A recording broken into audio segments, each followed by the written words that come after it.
You probably think that your back pain is being caused by some kind of tissue damage or something that's wrong with your spine. And you might even have been to see a doctor and they've run an MRI or an X-ray and they've found something visibly wrong and they've told you that that's the cause of the pain. Well, it's really important for you to understand that that simply isn't the case based on the science that we've got available to us. Perfectly normal people without any back pain at all have things that they can see on MRIs and X-rays when they run scans. The older you get, the more things that they're going to find, whether you've got pain or whether you don't have pain. So just because they've found something, it doesn't mean that that's the cause of your pain, and it doesn't mean you have to live in pain. And the research also shows that understanding that is a really important piece of the puzzle for helping to get rid of pain.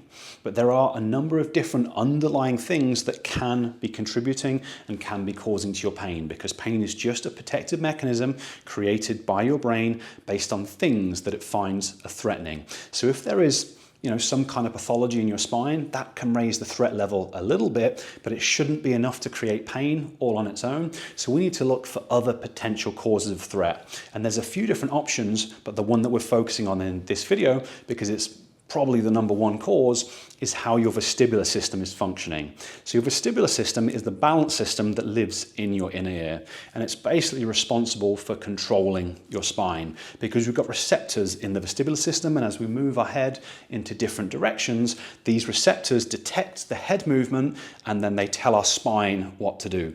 So if the vestibular system isn't working in the way that it should, that's really scary for our brain because it doesn't know how to control the spine. So if the receptors that deal with forwards movement aren't working, your brain isn't going to want to bend forwards, so it might create pain and stiffness to stop you bending forwards. Same thing if the receptors that deal with backwards movement aren't working, or the receptors that deal with rotation to the right or the left aren't working.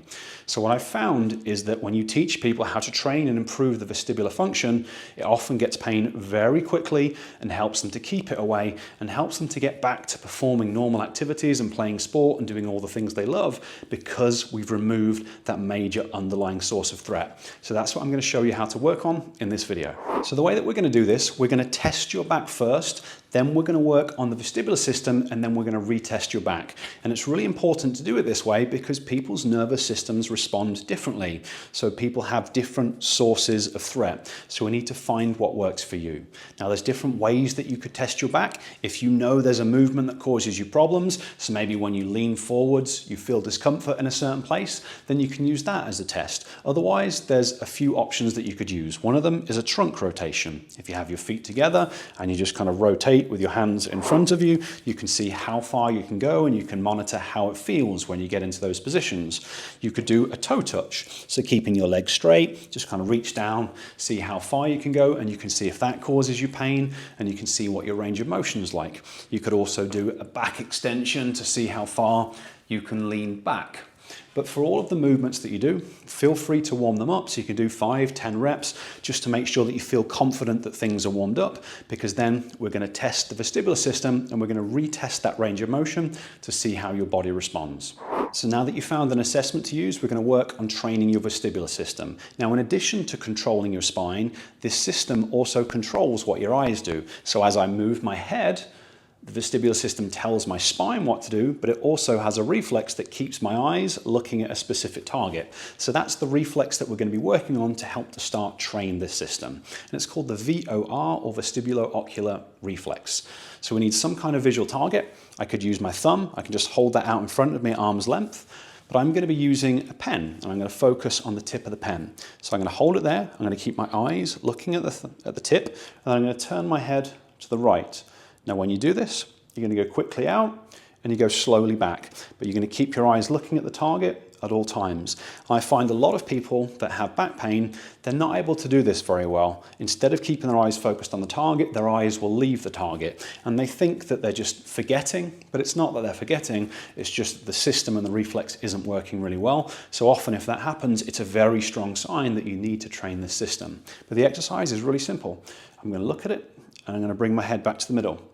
And I recommend that you start with between 5 and 10 repetitions. So I keep my eyes focused on it, turn my head, and then slowly back to the middle, and then we're going to retest things. So we've got the different receptors that deal with different directions. We want to test them all individually. So I've tested the receptor that deals with movement to the right. Now I'm going to retest my squat or my trunk rotation or my toe touch or whatever it was that I was testing.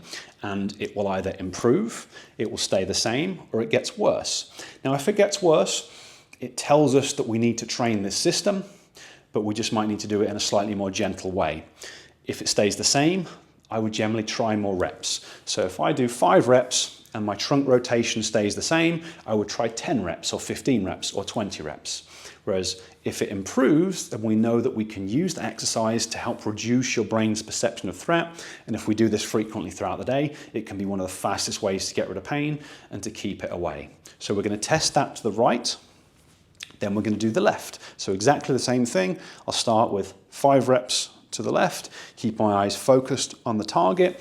After I've done 5 reps, I'm then going to retest my back to see how it feels. Did it improve? Did it stay the same? Or did it get worse? Then I'm going to do the same thing going upwards. Start with 5 reps, retest, then downwards. Start with 5 reps, then retest, and then we're going to work on the 4 different diagonal positions. Now left, right, up and down are normally really easy. The diagonal positions can be a little bit more challenging for people. So we want to be thinking something like that. So if I'm going up and right, I'm taking my nose, up and left, I'm taking my nose up and to the left. So it's a combination of left rotation and tilting my head back. And often people can really struggle to find these positions, and that in itself normally tells me that there's a little bit of a challenge with this underlying system and the communication with the spine. But test that out, 5 reps, see how your spine responds, then try up and right, retest, see how your spine responds, and then we'll be going down and right and down and left. So if I go down and left, now it's a combination of tucking the chin and rotating the head, but I'm basically trying to get my chin and my nose down that way so that my eyes come up and right when I'm looking at it. But again, quickly down, slowly back, retest, and then the same thing for down and right and retesting. And we're looking for which exercises gave us the best increase in range of motion.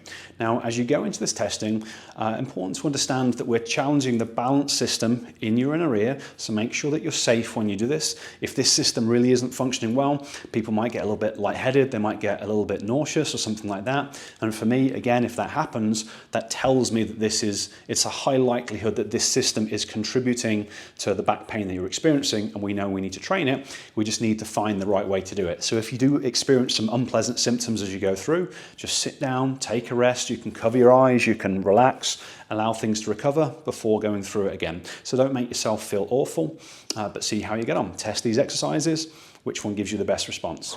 So hopefully you were able to find maybe 1 or 2 directions that gave you a good increase in range of motion or reduction in pain. And if you did, that's awesome, because you can now work on those frequently throughout the day to start to retrain your system. Every time you do this exercise, you're going to directly lower threat, which is going to help to quickly reduce pain. But as we start to rewire things, it can permanently help to fix the underlying problem and keep pain away. And I normally recommend doing it between 5 to 8 times per day, which sounds a little bit intimidating, but it literally takes 30 seconds. So it's just a case of finding a way to remember and make it into a habit.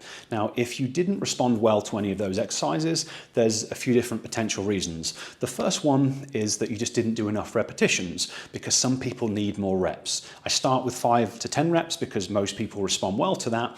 But I've worked with people in the past that had to do 50 repetitions and then they got an amazing response.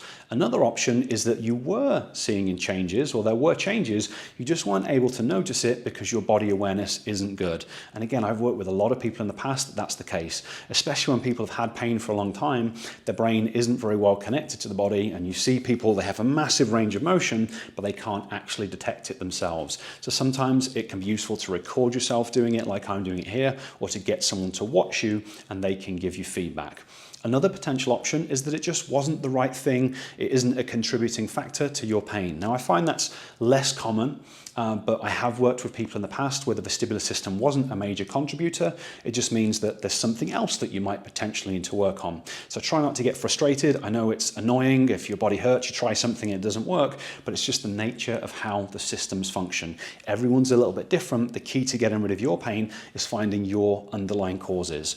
And if that's something you would like help with, I've got a program where I teach people how to use brain-based training to find and address all the underlying causes of back pain and other types of pain. So I'll leave a link to that down in the description. In case you're interested, you can learn more. Now, if you have any questions about what I've gone through here, I'll leave them down in the comment section. I'll try and reply as quickly as I can. If you found it beneficial, it'd be great if you'd give me a thumbs up. And like I said at the start, if you could subscribe to my channel, it really helps me out. If you could share this channel with any of your friends or family that are struggling or you think might be beneficial, that really helps me out, and it would really help me get the information to more people as well. Okay, thanks for watching, and I'll catch you next time.